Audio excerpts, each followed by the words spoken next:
রাতে অপরিষ্কার থালা বাসন রেখে আমরা ঘুমিয়ে পড়ি। প্লেটগুলি সারা রাত নোংরা অবস্থায় থাকে।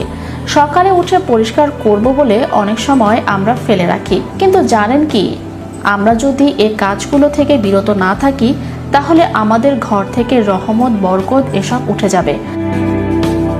রাসূলুল্লাহ সাল্লাল্লাহু আলাইহি সাল্লাম বলেন, রাতে যখন সবাই ঘুমিয়ে পড়ে তখন মহান রাব্বুল আলামিনের তরফ থেকে এক ফেরেশতা নিচে নেমে আসে। আর সেই ফেরেশতা তখন মানুষের ঘরে প্রবেশ করে বাড়ি ঘর পর্যবেক্ষণ করতে থাকেন।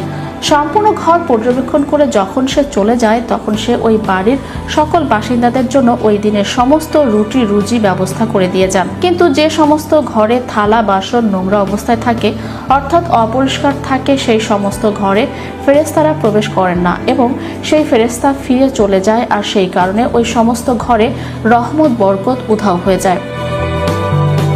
এখান থেকে আমরা দুটি শিক্ষা পেয়ে যাচ্ছি। এক হলো, রাতের বেলা খাওয়া দাওয়ার পর কোনো প্লেট, থালা বাসন নোংরা রাখা যাবে না।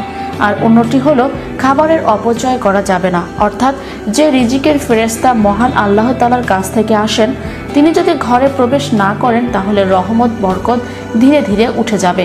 তাই মহান আল্লাহর রহমত, বরকত পেতে হলে রাত্রিবেলা খাবারের পর আমরা যেন সব কিছু পরিষ্কার করে ধুয়ে মুছে রাখি।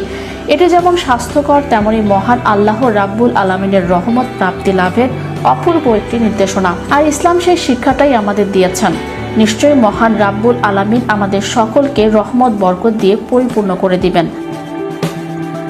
ইসলামের রাতের বেলা থালা বাসন পরিষ্কার করে রাখার গুরুত্ব অপরিসীম। শায়েখ আব্দুল্লাহ এ বিষয়ে বলেন, রাতে অপরিষ্কার থালা বাসন রেখে দিলে শয়তান তাতে ভর করে। তিনি সহিহ মুসলিমের একটি হাদিস উল্লেখ করেন। হাদিসটি হলো, তোমরা রাতে তোমাদের খাবারের পাত্রগুলো ঢেকে রাখো, পানির মশক বেঁধে রাখো, দরজা বন্ধ করে রাখো এবং বাতি নিভিয়ে দাও। কারণ শয়তান বন্ধ দরজা খুলতে পারে না, বাঁধা মশক খুলতে পারে না এবং ঢাকা পাত্র খুলতে পারে না। যদি তোমরা তোমাদের কোনো পাত্র ঢাকার মতো কিছু না পাও তাহলে অন্তত একটি কাঠি হলেও তার উপর আড়াআড়িভাবে রেখে আল্লাহর নাম নাও।